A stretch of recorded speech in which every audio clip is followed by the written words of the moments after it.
Ambati Silks, Kanchipuram Saree Store, now in Vijayawada. Exclusive Pattu Sarees, Salwas and Lehengas.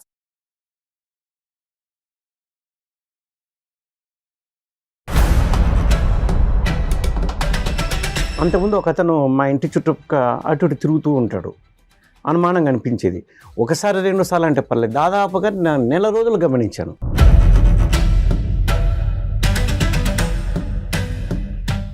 నేను కూర్చొని మందు తాగుతుంటే అటువైపున ఒక అతను ఏడుస్తున్నాడు.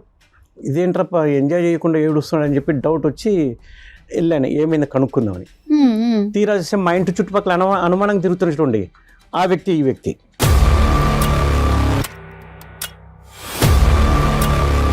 ఇట్లా నా బ్రేకప్ అయింది, నన్ను వేరే వాడిని పెళ్లి చేసుకుంది, నాకు చాలా అన్యాయం జరిగింది, ఎవరు అమ్మాయి అంటే టక్కుమని ఆ మైకంలో ఫోటోలు చూపించేశాడండి, ఫోన్ రోటివి. ఆ అమ్మాయి ఎవరో కాదు, ఈ అమ్మాయి. మీ భార్య ఫోటోలు అతని ఫోన్లో ఉన్నాయి? వాడి ఫోన్లో ఉన్నాయి.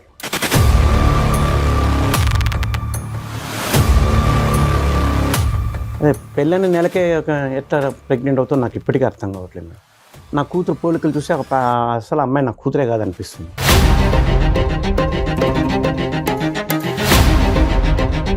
నాకైతే ఆ పాప పుట్టడం అనేది ఈయన వల్లే పుట్టింది సార్. ఎందుకు అని అంటే మేము ఆల్రెడీ పెళ్లికి ముందు కలిసాం సార్. ఫస్ట్ కలిసినప్పుడు ఆయన ప్రెగ్నెన్సీ వచ్చిందని చెప్పాను సార్. నేను ఇంకా ఎవరితో ఏ తప్పు చేసిందైతే లేదు సార్. ఏది పెళ్ళని నెలకేనా ఇంత స్పీడా?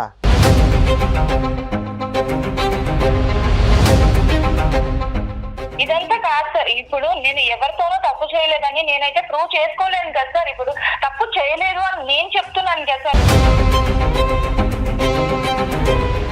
జెనెటిక్ టెస్టింగ్ చేయడం ద్వారా బిడ్డ ఎవరి బిడ్డ అనేది తేలటం చాలా సులువైనటువంటి మార్గం. అది చేయించుకుని ఆ బిడ్డ మీ బిడ్డ అంటే కనుక ట్రాన్స్పరెంట్గా నమ్మకంగా మీ భార్యతో కంటిన్యూ చేయడానికి అవకాశం ఉందా లేదా?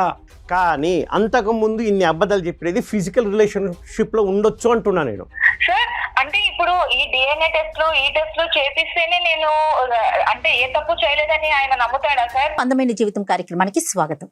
నమస్తే కళ్యాణ్ గారు. నమస్తే జయ గారు. కళ్యాణ్ గారు, ఇప్పుడు మనం డిస్కస్ చేసే విషయం వైఫ్ అండ్ హస్బెండ్ మధ్య సమస్య అండి. సో మన స్టూడియోలోనే ఉన్నారు, మరి ఒకసారి పిలిచేద్దాం. పిలవండి. సత్యనారాయణ గారు వచ్చేసేయండి.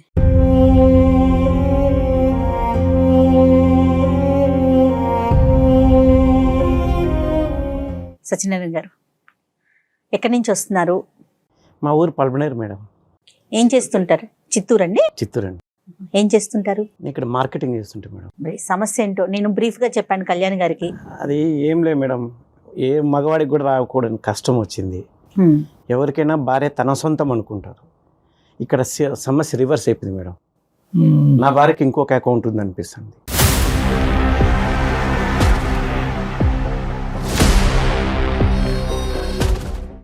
అనిపించాను కదా, నాకు అన్ని రుజువులు ఉన్నాయి మేడం. నేను ఊరికి ఆషామాషిగా ఏం మాట్లాడట్లేదు. అసలు మీ పెళ్ళి ఎన్ని సంవత్సరాలు అవుతుంది? మా పెళ్ళి 4 సంవత్సరాలు అయిందండి. పెళ్ళైన తర్వాత నెలకే అమ్మాయి ప్రెగ్నెంట్ అని చెప్పింది మేడం.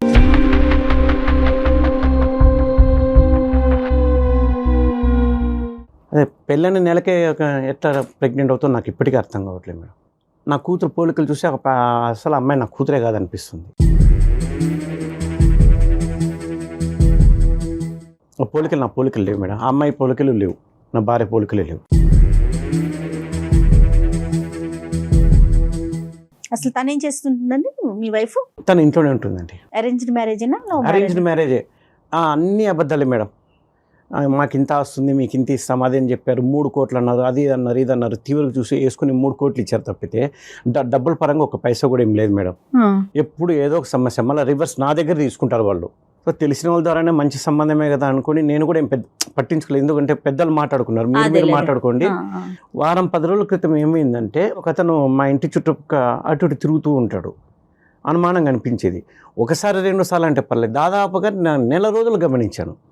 మా ఇంటి వైపు చూసుకుంటూ పోతుంటాడు, చూసుకుంటూ వస్తుంటాడు. సరే ఏమో లే అనుకున్నాను.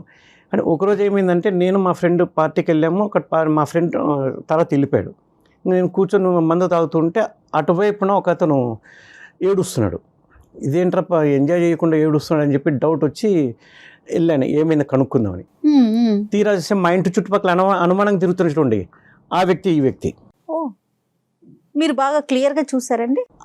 నెల రోజులు గమనించాను మేడం. ఇక్కడ కూడా గుచ్చు గుచ్చు చూశాను. ఈడే కదా కదా కన్ఫర్మ్ చేసుకున్నాను. Okay okay. సరే ఏమైంది, తాగి ఎంజాయ్ చేయకుండా ఎందుకు ఏడుస్తున్నావు, అంత ఎందుకు ఎక్కువ తాగావంటే నా సమస్య మీకేం తెలుస్తుంది సార్, ఎందుకంటే అంత తాగిన మైకంలో నన్ను కూడా గుర్తుపట్టలేదు. కానీ నేను తెలిసే ఉంటాను కదా, ఎందుకంటే పెళ్లి చేసుకున్నాను, ఇవన్నీ విషయాలు తెలుసు కాబట్టి ఆ అమ్మాయిని నేను పెళ్లి చేసుకున్నాను కదా. తెలియటం ఏంటి? అదే ఇప్పుడు ట్విస్ట్, వాళ్ళిద్దరు లవర్స్ అంట. ఎలా చెప్తున్నారు సత్యనారాయణ గారు మీరు? అది ఆ అమ్మాయి చెప్పింది సార్. ఎప్పుడు చెప్పింది ఆ అమ్మాయి మీకు? నాకు మెల్లిమెల్లి ఒకటొక్కటి బయటపడుతూ వచ్చాయి కదా. అది పెళ్ళైన ఎన్ని సంవత్సరాల తర్వాత అని చెప్పింది? సంవత్సరం తర్వాత. సంవత్సరం వరకు జర్నీ బాగానే ఉంది, అంత ఇబ్బంది ఏం రాలేదు. ఎప్పుడైతే అంటే నేను డబ్బుల కోసం పీడించడం అని కదా, మామూలుగా అడిగాను అంతే. ఇస్తామన్నారు కదా 3 కోట్లు, ఏమిది 3 కోట్లు కనీసం ఇస్తే నాకు ఏదైనా ఉపయోగపడుతుంది కదా అది అంటే ఇదిగో కానీ సాగదీస్తుంది. నాకు డబ్బు ఇవ్వకపోగా వాళ్ళ అమ్మకి బాగలేదు, వాళ్ళ నాన్నకు బాగలేదు అని చెప్పి ఇప్పుడు నా దగ్గర డబ్బులు తీసుకునేవాళ్ళు. సరే డబ్బు ముఖ్యం కాదు కదా అనుకోని నేను పట్టించుకోలేదు. మెల్లిమెల్లిగా నాకు ఎందుకు డౌట్ వస్తూ వచ్చింది. ఈ పాప కూడా పోలికలు కనబడలేదు నాకు. దాంతో ఏముందిలేండి, పోలికలు అంటే ప్రింటెడ్ గా ఉండవు, ఏమైనా జిరాక్స్ కాపీలా అండి? సరే అది కూడా ఒప్పుకుంటే మేడం, మేబీ రాకపోవచ్చు కూడా, ఎందుకంటే తరాల మధ్య తేడా ఉండొచ్చు కదా. సరే అది కాకపోయినా అమ్మాయి నాకన్నా 1 సంవత్సరం పెద్ద మేడం. మీకు చెప్పలేదు? అది అబద్ధమే. సర్టిఫికేట్ ఏమి తక్కువ వేయించేసి 1 సంవత్సరం తక్కువ వేయించుకున్నారు సర్టిఫికేట్లో. డబ్బుల దగ్గర అబద్ధము. మళ్ళీ పెళ్లి చేసుకొని వాంతో వీంతో తిరగడం, ఇవన్నీ అన్ని అబద్ధాలు. మొదట స్టార్టింగ్ లోనే మీరు ఒక పాయింట్ చెప్పారు, పెళ్ళైనటువంటి నెల రోజులకి నెల తప్పింది, ప్రెగ్నెంట్ అయింది అనేటటువంటి ఒక అంశం చెప్పారు. అక్కడి నుంచి స్టార్ట్ అయింది కదా. అవునండి. పోలికలు లేవు అని అన్నారు. అంటే ఖచ్చితంగా ఇక్కడ ఉండేటటువంటి అంశం ఏంటంటే నా భార్యకి వేరే మగాడితో పెళ్లికి ముందే ఒక రిలేషన్షిప్ ఉంది కన్ఫర్మ్ అనేప్పటికీ నాకు అప్పటి నుండి డౌట్ వస్తూనే ఉంది. చూద్దానండి, దాని గురించి సైంటిఫిక్ గా చాలా మాట్లాడుకోవచ్చు మనం, అది తర్వాత మాట్లాడదాం. కానీ అక్కడి నుంచి మీ ఆలోచనలో క్వశ్చన్ మార్క్ పడింది అనేది మీరు నాకు చెప్తున్నారు. ఎప్పుడైతే పాప పుట్టిన తర్వాత 9 నెలలు నిండిన తర్వాత, పాప కన్నా తర్వాత పాప పోలికలు కూడా మీ పోలికలకు దగ్గరగా లేదు అనేటటువంటి ఆలోచన మిమ్మల్ని ఇంకా మైండ్ ఇచ్చేసింది. మనస్తత్వం అంతా అక్కడ బయటపడింది సార్. అదే నేను అనడము. అంటే వీళ్ళు అన్ని అబద్ధాలు చెప్పారు, ఈ క్రమంలో ఇది కూడా అబద్ధమే కదా. ఈ పెళ్లి చేయడం దగ్గర నుండి అన్ని అబద్ధాలు అల్లుకుంటూ వచ్చారు. సో ఎట్లా వేరే ఏంటంటే ఈ అమ్మాయికి పెళ్లికి ముందు కూడా ఒక రిలేషన్షిప్ ఉంది, అది మీ అమ్మాయి కూడా ఒప్పుకుందని మీరు ఇందాక అన్నారు. ఒప్పుకుంది. పెళ్ళైనటువంటి బ్రేకప్ అయినటువంటి అంశం మీరు అడిగితే ఆ అమ్మాయి చెప్పలేదు. ఆ అమ్మాయిగానే ముందుకు వచ్చి నాకు ఒక రిలేషన్షిప్ ఉంది, అది బ్రేకప్ అయిందని చెప్పింది. అమ్మాయి నేనే గుచ్చి అడిగాను. మీరు అడిగారు? అమ్మాయి అసలు ఏం చెప్పలేదు. ఏం అడిగారు సార్? ఎందుకు అడిగారు? నాకు అనుమానం వచ్చింది కదా సార్. ఏం అనుమానం వచ్చింది? పాప పెళ్ళైన నెలకి కడుపు రావడం ఏంటి, దాని తర్వాత పోలికలు లేవు. ఎప్పుడైతే అనుమానం వచ్చిందో నాకు అన్ని త్రూ అవుట్ ద ప్రెగ్నెన్సీ, అంటే పెళ్ళి అయినటువంటి 1 నెలకి నెల తప్పింది అనేటటువంటి ఆలోచన మీకు ఉంటే కనుక త్రూ అవుట్ ద ప్రెగ్నెన్సీ మీరు అమ్మాయిని గుచ్చి అడుగుతూనే ఉన్నారుగా, ఏంటి ఇంత తొందరగా ఎలాగైంది? అంత తొందరగా నిర్ణయం తీసుకోలేదు, అడగలేదు. మొదటిసారి ఏమలే అని పట్టించుకోలేదు. కానీ ఎందుకు మెల్లిమెల్లిగా ఒక్కొక్కటి నన్ను వాళ్ళు డబ్బు కోసం పీడించడము, దాని తర్వాత ఇలా అరే ఇన్ని అబద్ధాలు చెప్పారంటే కూడా ఇది కూడా అబద్ధమే. సో అడిగితే కనుక కొన్ని ఏమని చెప్పింది అనే డౌట్ వచ్చింది. నెలకే ఎట్లా నీకు కడుపు వస్తుంది అంటే, ఇంతకుముందు ఏదే నా అకౌంట్లో ఇస్తున్నావా అంటే, లేదు అట్లా కాదు అని. సరే ఏ రోజు ఆ రోజు నా పనిలో నేను పడిపోవడం, మళ్ళీ మర్చిపోవడం, మళ్ళీ గుర్తుకు వచ్చినప్పుడు, మనసు బాధగా ఉన్నప్పుడు మళ్ళీ అడిగితే కనుక ఏదో ఒకటి తప్పించుకునేది ఎప్పటికప్పుడు. సో తీరా చూస్తే ఈ మధ్యన అదే పనికి తిరగడము, మా ఇంటి చుట్టూ 1 రోజు 2 రోజులు అంటే పర్లేదు, నెల రోజులు గమనించాను. తొందరపడి నిర్ణయం తీసుకోలేదు. నెల రోజులు అన్న తర్వాత వాడు మళ్ళీ అక్కడకు ఏడుస్తున్నాడు. ఏం మాట్లాడాడు? సరే వాడు నన్ను గుర్తుపట్టలేదు ఆ మైకంలో. సరే ఏమైంది అది అంటే, ఇట్లా నా బ్రేకప్ అయింది, నన్ను వేరే వాడిని పెళ్లి చేసుకుంది, నాకు చాలా అన్యాయం జరిగింది. ఎవరు అమ్మాయి అంటే తక్కువని ఆ మైకంలో ఫోటోలు చూపించేశాడండి, ఫోన్ రోటివి. ఆ అమ్మాయి ఎవరో కాదు, ఈ అమ్మాయి.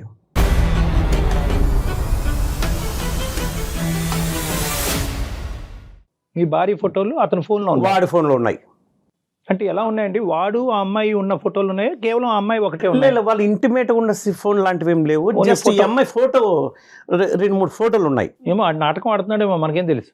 వాడు తాగటం, ఏడవటం, మీకు ఆ ఫోటో చూపెట్టడం ఇంత స్పాంటేనియస్ గా ఎలా జరిగిపోతున్నాయండి? అంటే మీరు ఎవరో వచ్చి పక్కన కూర్చుని ఓదార్చేటప్పటికి అంటే ఉన్నాడు సరే, మా ఇంటి చుట్టూ తిరిగాడు కదా.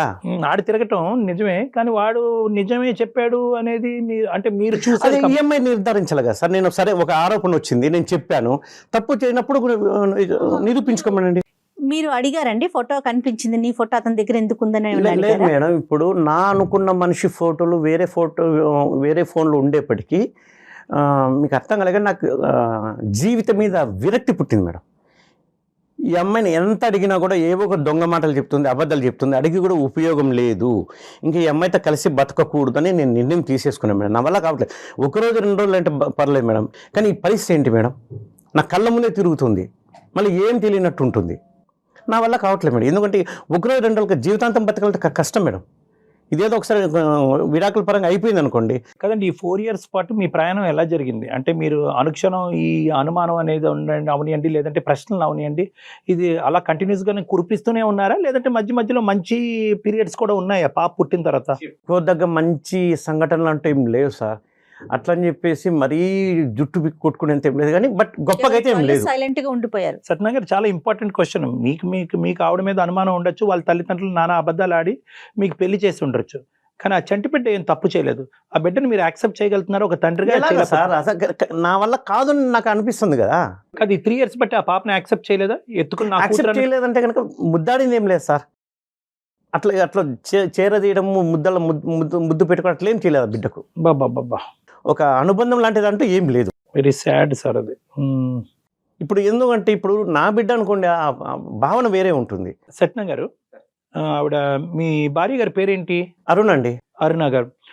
అరుణ గారితో ఎప్పుడన్నా ఫేస్ టు ఫేస్ కూర్చుని, అరుణ నాకు ఇంకా ఇది నడిచే విధంగా లేదు, నా అనుమానాలకి నువ్వు సఫర్ అవుతున్నావు, నీతి నిజాయితీ లేకుండా ఈ సంసారాన్ని నేను కంటిన్యూ చేయలేను, విడాకులు తీసుకుందాం అని అడిగారా? అంత సున్నితంగా మాట్లాడే స్థాయి దాటి వచ్చేసానండి నేను మానసికంగా దాదాపుగా 2 సంవత్సరాలుగా నలుగుతున్నాను, ఎప్పుడెప్పుడు విడిపోదామని. మీ పేరెంట్స్ తో కానీ వాళ్ళ పేరెంట్స్ తో కానీ ఏమైనా పంచాయతీలు జరిగినాయా? వాళ్ళు నిలదీశారా? వాళ్ళ వరకే అంటే నేను ఈ అమ్మాయిని అడిగాను, ఇస్తామన్నారు, ఇట్లా మోసం చేయడం తప్పు కదా, మాట తప్పడం ఎంత తప్పు, సరే కనీసం లేదు విషయంలో నాకు చెప్పాలి కదా. అది కాకపోతే రివర్స్ నా దగ్గర తీసుకుంటున్నారు. డబ్బు పరంగా నేనేం పెద్దగా ఇబ్బంది పడలేదు కాబట్టి వాళ్ళు మీకు ఇవ్వకపోయినా కూడా మానవతా దృక్పథంతో కష్టాల్లో ఉన్నారు, పట్టించుకోలేదు. కానీ ఎప్పుడైతే వీడు నెల రోజులుగా తిరుగుతూ, మెయిన్ అంశం ఇదైతే బాగా సూదులతో గుచ్చినట్టుగా ఉంటుంది. ఈ అంశం లేకపోతే కనుక ఇప్పుడు ఈ ప్రెగ్నెన్సీ కానీ లేదంటే వీడు పరిచయం అవ్వకపోయి ఈ ఇష్యూ లేకపోతే కనుక ఈ ఇష్యూ లేకపోతే ఆ 2 ఇష్యూస్కి అయితే కనుక మీరు డైవర్స్ అని అనుండేవారు కాదు కదా. ఏది డబ్బులు 3 కోట్ల విషయం కానీ లేదంటే వయసు తప్పుగా చెప్పడం అనే అంశం గురించి విడాకులు ఇచ్చుండేవారు. అవి అంత ముఖ్యమేం కాదు సార్. కాకపోతే ఎప్పుడైతే ఇది వచ్చిందో ఆ 2 సమస్య కూడా నాకు ఎక్కువ అనిపిస్తుంది. రైట్, అది ఎందుకు అనిపిస్తుంది అంటే కనుక ఓకే, ఆ విషయాల్లో అబద్ధాలు ఆడిన వాళ్ళు ఖచ్చితంగా ఈ అమ్మాయి యొక్క రిలేషన్షిప్ ప్రైర్ టు మ్యారేజ్ వీళ్ళకి కూడా తెలుసు, అది కూడా నా దగ్గర దాచిపెట్టారనే ఆలోచన బలపడింది మీ మైండ్ లో. ఇంకా నాకు దాచిపెట్టి ఇంకెన్ని జరుగుంటాయో అనేది నాకు ఇంకా, ఎందుకంటే చూసుకోలేను, డిటెక్టివ్ లాగా వెతుక్కుంటే ఇవన్నీ పోయిందో నాకు నా జీవితం ఉంది. సరే, ఈ రోజు మా దగ్గర రావడానికి కారణం ఏంటి? ఆవిడతో మనం ఫోన్ లో మాట్లాడొచ్చా? ఇక్కడికి వచ్చారు ఆవిడ, డైరెక్ట్ గా మాట్లాడాలా ఫోన్ లో? లేదు సార్, తను ఇంట్లో ఉంది కాబట్టి నేను ఫోన్ చేస్తాను, మాట్లాడండి. మంచిది. బట్ ఏదో ఒక కౌన్సిలింగ్ చేస్తున్నారు. అసలు మీరు వద్దు మేడం, ఇంకా కలిసి ఉండడం అనేది కుదరదు. ఈ వేదిక మీద ఇక్కడి వరకు వచ్చినటువంటి వాళ్ళు మీరు 2 ద్వారాలు తెరిస్తే కనుక మాకు సులువుగా ఉంటుంది. ఎందుకంటే ఒకప్పుడు ఇక్కడ ఏంటంటే మీ ఇద్దరు సంబంధించినటువంటి అంశం కాదు, ఆ బిడ్డ సంబంధించినటువంటి అంశం కూడా ఇక్కడ ఏంటంటే ఆ పాప రేపొద్దున విడాకులు తీసుకోవడానికి ఇక్కడి వరకు రాక్కర్లేదు సార్. మీరు ఒక లాయర్ని కలవచ్చు, 2 సంతకాలు పెట్టచ్చు, విడిపోతారు. కానీ ఇక్కడ ముఖ్యమైనటువంటి అంశం ఏంటంటే నా బిడ్డను కాదు అని చెప్పి నా బిడ్డ ఎవరు, నా తండ్రి ఎవరు అనేటటువంటి ప్రశ్నతో ఆ చంటి బిడ్డని ఈరోజు నడి సముద్రంలో వదిలేస్తున్నారు. అది చాలా పెద్ద అంశం. ఈరోజు ఏ నిర్ణయం తీసుకున్నా కూడా కేవలం అరుణ గారి point of view, me point of view కాకుండా ఆ బిడ్డ పాయింట్ ఆఫ్ వ్యూలో కూడా తీసుకోవాలనేటటువంటి అవసరం ఉంది. ఈరోజు మీరు ఇక్కడ కూర్చున్న దానికి ప్రధానమైనటువంటి అంశం ఏంటంటే అరుణ్తో మాట్లాడి అరుణ అతనికి విడాకులు ఇయ్యమ్మా అనే దాని గురించి కాదు. దయచేసి ఆ మాట మార్చుకోండి. మీరు దాని గురించి కాదు, నాకు క్లారిటీ కావాలి. ఎందుకంటే నా భార్య ఒక పెళ్ళైనటువంటి 4 రోజుల్లోనే నెల తప్పింది. ఇది సైంటిఫికలీ పాసిబుల్లా కాదా? నా బిడ్డ కాదా? ఒకప్పుడు నా బిడ్డని తేల్చుకోవాలంటే ఏం చేయాలి అనే ప్రశ్నలతో మా దగ్గర రండి, మేము సమాధానం చెప్తాం. మీ అనుమానం అబద్ధం అవుతే విడాకులు తీసేసుకున్నారు, 6 నెలల తర్వాత ఆ బిడ్డ నా బిడ్డే అని తేలింది అనుకోండి, దట్ ఈస్ యువర్ థాట్. నేనేమంటున్నానంటే యువర్ డామ్ షూర్. సైంటిఫిక్గా మనం ప్రూవ్ చేసి ఒక జీనోమిక్ టెస్ట్ ఏదో చేసి అది కరెక్ట్ కాదని మనం ప్రూవ్ చేసామనుకోండి, ఆమె మీరు ఎప్పుడు మీరు విడాకులు తీసుకుని విడిపోయిన తర్వాత ఏం చేస్తారు? చంపలేసుకుని అరే నువ్వు నా కూతురే అని చెప్పి మీ కూతురుని యాక్సెప్ట్ చేస్తారా? మీ కూతురు మీ దగ్గరకు వస్తుందా? లేదంటే నువ్వెవరో అని అడుగుతుందా? నీ భార్య మిమ్మల్ని అనుమానించిన తర్వాత మళ్ళీ వెనక్కి వచ్చి మిమ్మల్ని మీ దగ్గర సార్, ఇప్పుడు నేను ఒక మాట చెప్తాను, నేను ఒక మాట చెప్పేది వినండి సార్. నేను పని చేసే చోట నా మీద ఏదైనా నేరారోపణ వచ్చిందనుకోండి, నేను నిరూపించుకుంటాను, నేను తప్పు చేయలేదు అంటాను, పోరాడతాను. మరి ఆ ఎందుకంటే అవకాశం మీరు తనకి ఇవ్వాలి కదా తప్పించుకోవట్లేదు మనం. కదా. కాదు ఆ సత్యనారాయణ గారు, అవకాశం అది చాలా భిన్నమైనటువంటి సిచ్యువేషన్ గురించి మాట్లాడుతున్నారు. ఇదేంటంటే ఒక సంఘటన ఏదైతే కనుక గతంలో జరిగిపోయినటువంటి అంశాన్ని ఈ రోజు మీ ఎదురుగుంట నిలబడినటువంటి నీ భార్యని ప్రూవ్ చేసుకోమంటున్నారు. ఆమె ఆల్రెడీ ప్రూవ్ చేసుకుంది. నాకు ఆల్రెడీ ఒక రిలేషన్షిప్ ఉన్నది అన్నది ఆ అమ్మాయి ఏం దాచిపెట్టలేదు. మీరు ఏ వ్యక్తి అయితే కనుక వెళ్ళి కలిసి వచ్చారో ఆ వ్యక్తి యొక్క ఫోటో చూపెట్టారో ఆల్రెడీ మీ భార్య అది ఒప్పుకుంది. సార్ రిలేషన్షిప్ అంటే ఈ రోజుల్లో ఎంత ఎక్స్టెంట్ పోతుందో మీకు తెలియదా సార్? కేవలము ఫిజికల్ ఇంటిమసీ లేకుండానే రిలేషన్షిప్స్ ఉంటాయా? ఈ వాదనంతా అనవసరం. నేను ఒకటే పాయింట్తో మిమ్మల్ని ఆవిడతో ఫోన్ కలపమంటున్నాను. 2 ద్వారాలు ఓపెన్ చేసి ఆవిడ ఒక క్లారిఫికేషన్ ఇచ్చేదానికి అవకాశం ఉంటే కనుక మనం మాట్లాడుకోవటం ఒక సానుకూలమైన వాతావరణంలో మాట్లాడుకోవచ్చు. లేదంటే కనుక మీరు మొదలుపెట్టిన కాడి నుంచి అరుణ నాకు ఎప్పుడు డైవర్స్ ఇస్తావు అనేది ఆ ఆబ్జెక్టివ్తో మాట్లాడద్దని అంటున్నాను. అసలు సంఘటనలు ఏం జరిగినాయి, ఏ అంశాల వల్ల తను ఇప్పుడు వచ్చి విడమర్చి మీకు చెప్పలేకపోయింది, మీ అనుమానాలు నివృత్తి చేయడానికి ఆవిడ ఒక ప్రయత్నం చేయడానికి సరే సార్, అవకాశం ఇవ్వండి. మీకోసం కావాలంటే నేను ఫోన్ చేస్తాను, మాట్లాడండి సార్. బట్ నాకైతే నమ్మకం లేదు. సరే, అది వేరే మీరు విషయం. ఏదో ఒకటి నేను counselling చాలా మంది ఇదే ఆలోచనతో నా క్లినిక్ రూమ్ లోకి వస్తారండి. ఏమంటారంటే నాకేం నమ్మకం లేదు డాక్టర్ గారు, నేను విడిపోతాను, నా గురించి ఎందుకయ్యా, లాయర్ దగ్గర పోండి అని చెప్తాను కానీ నేను కొన్ని అంశాలు విడమర్చి చెప్పేటప్పటికి వాళ్ళ ఆలోచన శైలి మారుతుంది, మీ ఆలోచన శైలి కూడా అలా మారుతుంది అన్న నమ్మకంతో ఈ కాల్ ప్రారంభిద్దాం. మనం కలపండి సార్. ప్రతిరోజు నరకంగా ఉంది సార్. ఒకరోజు 2 రోజులు అయితే పర్లేదు. అదే నరకాన్ని క్లియర్ చేసుకోవటం విడాకులు ఒకటే దారి కాదండి. విడాకులు తీసుకున్న తర్వాత డబల్ నరకం అయితే ఏం చేస్తారు? హలో అరుణ, చెప్పండి. ఎక్కడున్నావు? ఎక్కడున్నావు? నేను ఇంట్లోనే ఉన్నానండి. సరే, ఏం చేస్తున్నారు? భోజనం చేశారా? లే సరే, తర్వాత కానీ నేను వేరే డాక్టర్ గారి దగ్గరికి వచ్చాను. ఓకే, ఏమైందండి ఇప్పుడు మీకు? నేను చెప్తాను, ఇదిగో ఆయన మాట్లాడతారంట, స్పీకర్ ఆన్లోనే ఉంది, నీతో ఉండలేకపోతున్నాను చెప్తూనే ఉన్నా కదా, ఇది నీకు ఇబ్బందిగా ఉంది, నాకు ఇబ్బందిగా ఉంది. ఏమి ఏం మాట్లాడుతున్నారండి అసలు మీరు? చెప్పేది విను. అందమైన జీవితం అనే కార్యక్రమానికి వచ్చాను. ఏమైందండి ఇప్పుడు? నేనేమన్నా నిన్ను డబ్బుల కోసం పీడించానా? నేను ఏదైనా దాచుకుంటే మీ దగ్గర ఏదైనా దాచిపెడితే మీరు ఇలా మాట్లాడాలి. నేను అన్ని మీకు ఓపెన్ గా చెప్పినప్పుడు మీరు ఇంకా ఎందుకు బాధపడుతున్నారు, ఇంకా ఎందుకు ఇలా మాట్లాడుతున్నారు? సరే, అవన్నీ చెప్పేది విను. అవన్నీ తర్వాత ముందు ఈయనతో, మేడంతో, సార్తో ఒకసారి మాట్లాడు. లైన్లో ఉన్నారు, స్పీకర్ ఆన్లోనే ఉంది. ఓకే, ఇవ్వండి, మాట్లాడతాను. నమస్తే అమ్మా. నమస్తే సార్. ఒక ముఖ్యమైనటువంటి అంశం, మీరు ధైర్యంగా మాతో మాట్లాడతాను అని అన్నప్పుడే మాకు అర్థమైంది. అంటే కనుక మీరు కొన్ని ఫ్యాక్ట్స్ పాలు పంచుకోవాలనే ఉద్దేశంతో మీరు ఉన్నారు అనేది అర్థమవుతుంది. అయితే మేము అడిగేది ఏంటంటే, సార్ ఆల్రెడీ సత్యనారాయణ గారు ఆల్రెడీ ఇక్కడ కూర్చుని ఎందుకు ఈ పెళ్లి, ఇది పనికిరాని పెళ్లి, దీనివల్ల ఏం ఉపయోగం, దినదినగండ నూరేళ్ళ ఆయుష్ అన్నట్టు టార్చర్ అనిపిస్తున్నావు, నా కూతుర్ని యాక్సెప్ట్ చేసుకోలేకపోతున్నాను, నా భార్యని యాక్సెప్ట్ చేయలేకపోతున్నాను, విడాకులకి ఏ విధంగా ముందుకెళ్తే బాగుంటుంది అనే ఆలోచనతో నేను ఇక్కడ వచ్చి కూర్చున్నాను అని అంటున్నారు. ఫస్ట్ నేను చెప్పేది వినండి సార్. చెప్పండి, అదే చెప్పండి. ఇక్కడ అన్ని నిజాలే చెప్పాను సార్. ఇప్పుడు ఒక విషయం సార్, పెళ్లి అనేది ఎందుకు అబద్ధం అని అంటున్నారు అని అంటే, ఆయన కంటే నేను 9 months పెద్ద.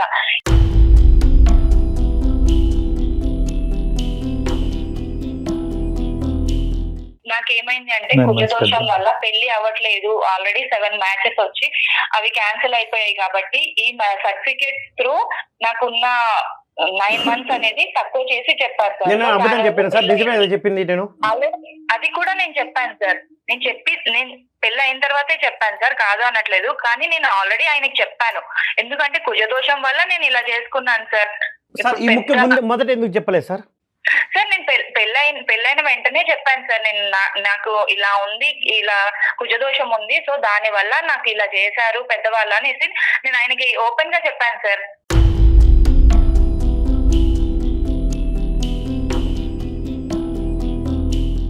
ఓకేనమ్మా, దాని వరకు అర్థమైంది మాకు. ఓకే, కుజదోషం ఉందా లేదా అనేది ఎవరి నమ్మకం వాళ్ళది. కానీ ఇక్కడ ఏంటంటే, దీంతో పాటు చాలా అంశాలు సత్యనారాయణ గారి మైండ్లో ఉన్నాయి కాబట్టి ఈరోజు ప్రతిదీ అబద్ధమే, ఈ పెళ్ళే అబద్ధము, ఈ ప్రేమే అబద్ధం అనే నిర్ణయానికి వచ్చారు. వాస్తవానికి అది చాలా చిన్న ఇష్యూ. ఇంకేంటమ్మా, ఈ 3 కోట్ల అంశం ఒకసారి చెప్పండి. 3 కోట్లు ఇస్తాను అనే వాగ్దానం ఏదో చేశారంట. చెప్తున్నాను సార్, 3 కోట్లు అంటే అక్కడ మా పేరెంట్స్ కి నేను ఒక్కదాన్నే సార్. నేను ఒక్కదాన్నే కాబట్టి ఆస్తి అంతా నా కూతురికే ఇస్తాను అని చెప్పారు. కరెక్టే, కాదని నేను అనట్లేదు సార్. ఇప్పుడు ఏమైంది అని అంటే, మా ఫాదర్ కి హెల్త్ ఇష్యూ వచ్చేసి దాని వల్ల బైపాస్ సర్జరీ చేయించడంతో, అంటే 2 ప్రాపర్టీస్ లో ఉంది సార్. దాని వల్ల ఒక ప్రాపర్టీ అమ్మ అయితే వాళ్ళు హెల్త్ ఇష్యూస్ కోసం క్లియర్ చేసుకున్నారు సార్. ఓకే, అదేలేండి. ఓకే. అంటే ఇంకోటి ఉందా ఇంకొక ప్రాపర్టీ ఉంది. ఉంది సార్, ఉంది. ఓకే, మరి ఆ విషయం మీ హస్బెండ్ కి తెలుసా అండి? తదనంతరం మాకు ఇస్తారు కదా సార్. కానీ ముఖ్యమైనటువంటి అంశం ఏంటంటేనమ్మా, ఈ నెల రోజులు నిండక ముందే నెల తప్పటం, పెళ్లి అయినటువంటి నెల రోజులు నిండక ముందే నెల తప్పటం. అది కూడా నేను చెప్తాను సార్. దానికి కూడా ఏంటి అని అంటే, ఆల్రెడీ నాకైతే ఆ పాప పుట్టడం అనేది ఈయన వల్లే పుట్టింది సార్. ఎందుకు అని అంటే మేము ఆల్రెడీ పెళ్లికి ముందు కలిసాం సార్.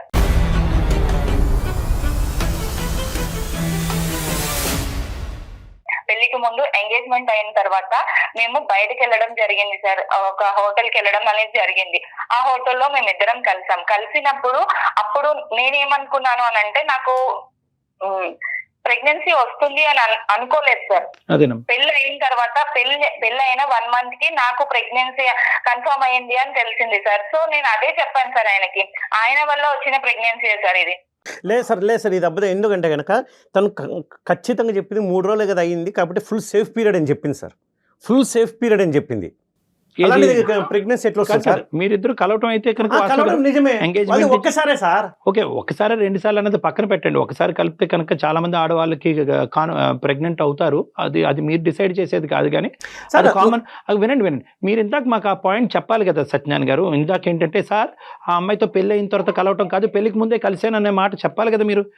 పీరియడ్ బ్యాడ్ పీరియడ్ అనేది పక్కన పెట్టండి. అది అంత యాక్యురేట్ కాదు. ఇర్రెగ్యులర్ పీరియడ్స్ ఉండేటటువంటి స్త్రీలకి ఖచ్చితంగా అలా చెప్పలేదు. నాకు ఇన్ని సమస్యలు అది గుర్తు రాలేదు సార్. చెప్పమ్మా, నువ్వు చెప్పు. నేను ఆల్రెడీ ఆయనకి ఇదే విషయం చెప్పాను సార్.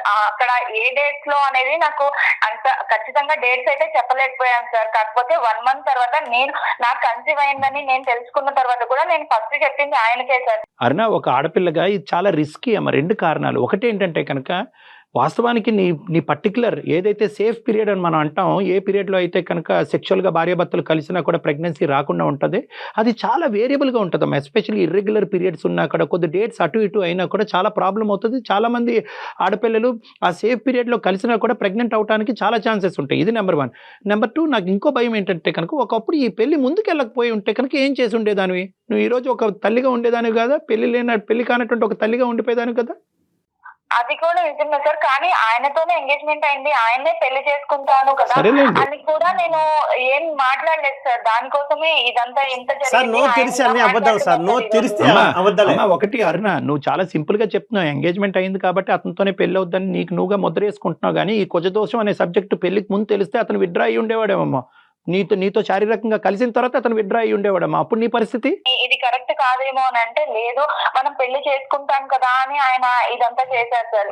ఆ టైంలో ఇంకా అన్ని స్పీడ్ గానే ఉంటాయిలే అమ్మా అవన్నీ. ఇప్పుడు ఆ కార్యక్రమం గురించి ఇతను మాకు చెప్పలేదు కూడా, ఇప్పుడు చెప్తున్నాడు. అది ఇప్పుడు ఆయన చేసిన తప్పుల గురించి ఆయన మాట్లాడకుండా నాది తప్పేం సార్, ఇద్దరు చేసాం కదా, కాదు. ఆవిడ బతుమా నేను వద్దన్నాను, అతను పర్వాలేదు పెళ్లి అయిపోతుంది అని చెప్పి అతను అన్నిటి కనుక ఆవిడ కమిట్ అయింది అని చెప్పింది. ఇది కూడా చెప్తాను సార్, ఏమైనా చెప్తాది అబద్ధం. ఏ అబద్ధాలు అనేది ఏ నిజాలు అనేది మాట్లాడుకుని సత్యనారాయణ గారు కొద్దిగా ఓపిక. అమ్మ, ఇంకో అంశం నాకు చెప్పమ్మా. వీడు ఎవడో మీ ఇంటి చుట్టూరు అక్కడ ప్రదక్షిణాలు చేశాడంట, 1 రోజులు ప్రదక్షిణం చేశాడంట. అతనుగా పబ్కి వెళ్ళాడు, అతను తాగాడు, ఏడుస్తున్నాడు. ఏమయ్యా ఎందుకు ఏడుస్తున్నాడు అంటే కనుక, నాకు ఒక ఎక్స్ గర్ల్ ఫ్రెండ్ ఉందని చెప్పని టప్పని ఫోన్ జోబులో తీసి నీ ఫోటో చూపెట్టాడంట. ఈ కథ ఏంటమ్మా? జస్ట్ ఫ్రెండ్స్ గా ఉన్నాము అంతే సార్. తను మాట్లాడేవాడు, నేను మాట్లాడేదాన్ని అంతే సార్. ఒక రోజు ప్రపోజ్ చేసినప్పుడు నాకు అదే టైంలో మ్యాచెస్ చూస్తున్నారు, ఇవన్నీ కరెక్ట్ కాదు అని తనకి చెప్పేశాను, బ్రేకప్ చెప్పేశాను, అయిపోయింది సార్. ఈ విషయం ఎప్పుడు చెప్పామ్మా సత్యనారాయణ గారికి? ఎప్పుడు చెప్పా ఈ విషయం? పెళ్లి అయిన తర్వాత చెప్పాను.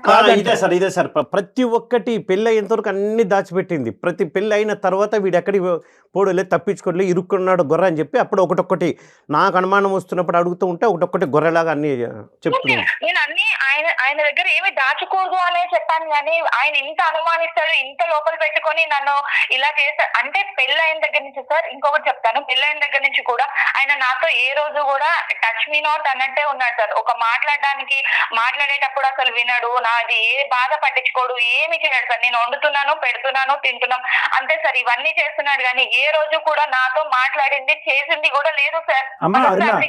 ఉన్నది కూడా లేదు సార్. ఇంట్లో ఏదో పని చేయడానికి ఉన్నట్టే ఉన్నాను సార్ నేనైతే.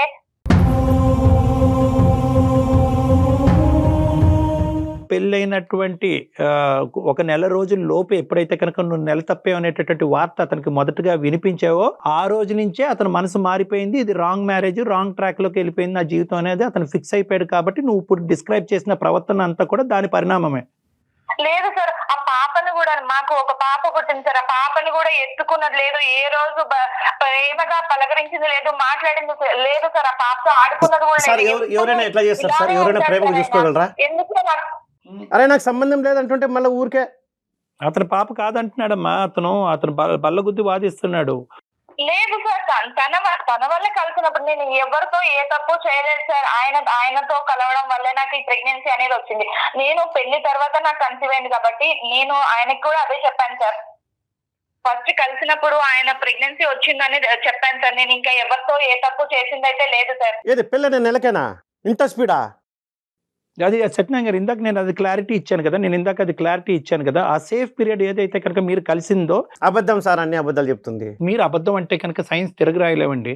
ఒక్క నిమిషం సత్యనారాయణ గారు, ఇప్పుడు ఖచ్చితంగా ఆ అమ్మాయి నిజం చెప్తుందో మీరు నిజం చెప్తున్నారు, లేదంటే ఆ అమ్మాయి అబద్ధం ఆడుతుందో మీరు అబద్ధం ఆడుతున్నారో అని చెప్పలేండి. ఒక 2 నిమిషాలు అరుణ నేను చెప్పే జాగ్రత్తగా వినమ్మా. చెప్పండి సార్. ఇప్పుడు పెద్దవాళ్ళు కుజ దోషమనో ఇంకో దోషమో అని చెప్పి పెళ్లి చేసినా కూడా ఒక భార్యగా అతనితో పాటు జర్నీ చేయబోతున్నావు కాబట్టి ఒక అబద్ధం ఏ లెవెల్ వరకు వెళ్తుంది అనేటటువంటి ఆలోచన నీ లోపల ఉండాలి. కాబట్టి నువ్వు పెళ్లికి ముందే ఈ అంశం నీ వయసు ఇంత అని ముందే చెప్పుంటే కనుక బాగుండేది. ఓకే, డబ్బులు ఆస్తులు అమ్ముకున్నారు, పెద్దవాళ్ళు చెప్పొద్దు అన్నారు కాబట్టి ఆల్రెడీ 7 మ్యాచెస్ వచ్చింది, అది పోతున్నాయి కాబట్టి అలా కాదమ్మా, మాట ప్రకారం నేను చెప్పలేకపోయాను సార్. అమ్మా వాళ్ళ మాట ప్రకారం నువ్వు చెప్పలేకపోయావు. మరి పెద్దవాళ్ళు చెప్పారమ్మా పెళ్లికి ముందు శారీరకంగా హోటల్ రూమ్ తీసుకుని కలవమని?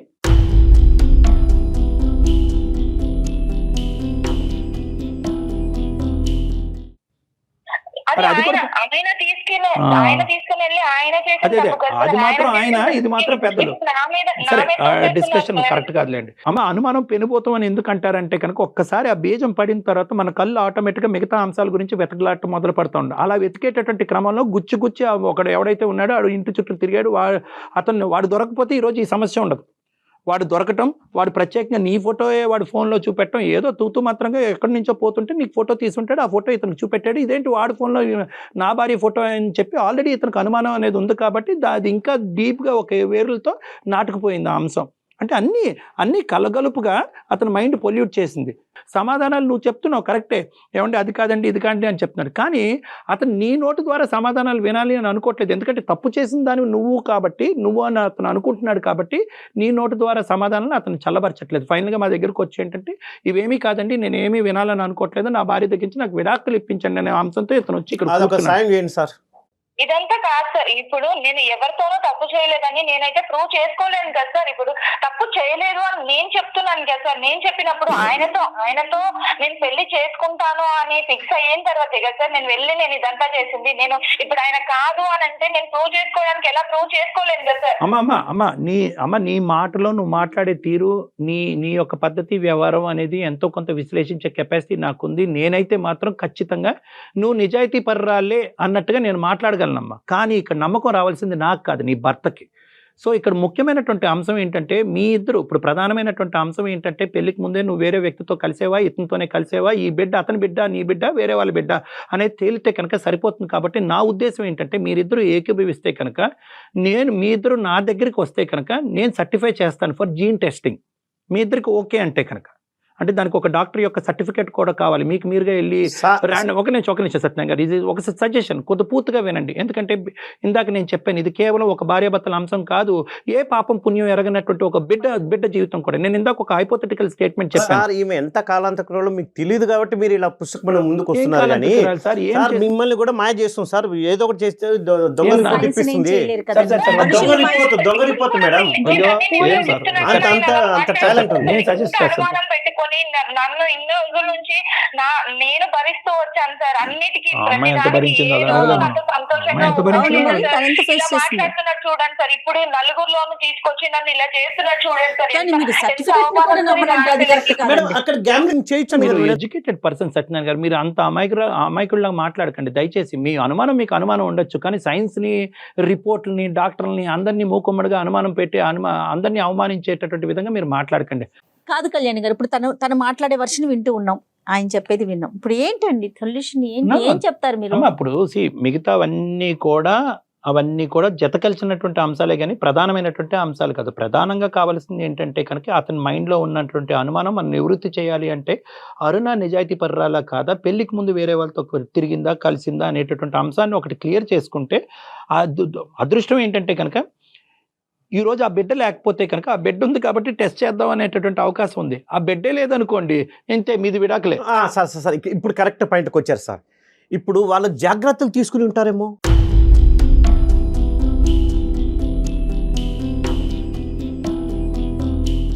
వాళ్ళిద్దరు జాగ్రత్తలు తీసుకుని ఉంటారు కదా. చూడండి, ఒకటి ఇప్పుడు అనుమానం అనేటటువంటి దానికి మనం నిచ్చెన వేస్తే కనుక అది ఎక్కడికో వెళ్ళిపోతుంది. సత్యనారాయణ గారు, మీరు ఒక ప్రైమరీ ఒక నిమిషం అరుణ నన్ను ఇలా మాట్లాడుతున్నప్పుడు ఆయన కాదు సార్, ఫస్ట్ నేను ఇచ్చేస్తాను సార్ విడాకులు, నాకు ఇలాంటి మనిషితో నాకు వద్దు సార్.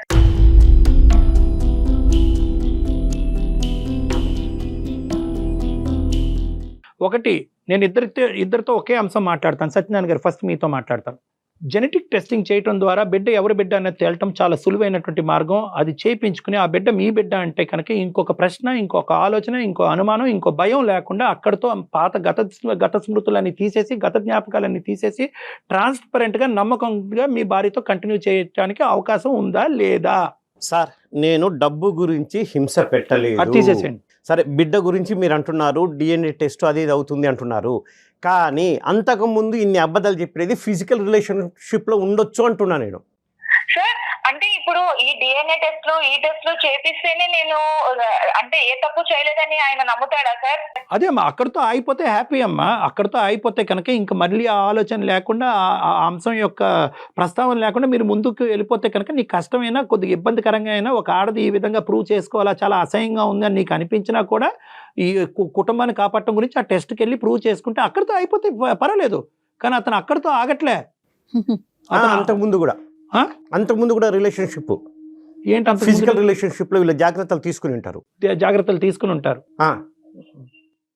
సో దానికి మేమేం చేయాలి సార్? ఫిజికల్ రిలేషన్షిప్ ఉంది సార్, అంతకుముందు కూడా ఉందో లేదో నాకు తెలియాలి.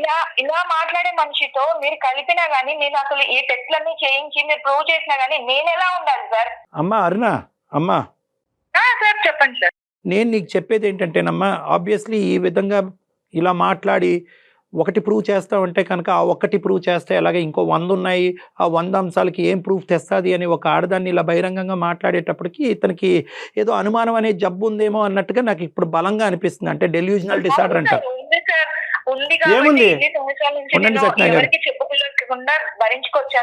ఇతని ఆలోచన అనేది ఇంకో తప్పుదోవలో వెళ్ళిపోతుంది. కాబట్టి మీరు ఇద్దరు నా దగ్గరికి రండి, మీరిద్దరూ నా కౌన్సిలింగ్కి రండి. ఎందుకంటే మీరిద్దరూ కాదు, ప్రధానంగా అతను కూడా రావాలి, అతనితో పాటు నువ్వు తోడుగా రా.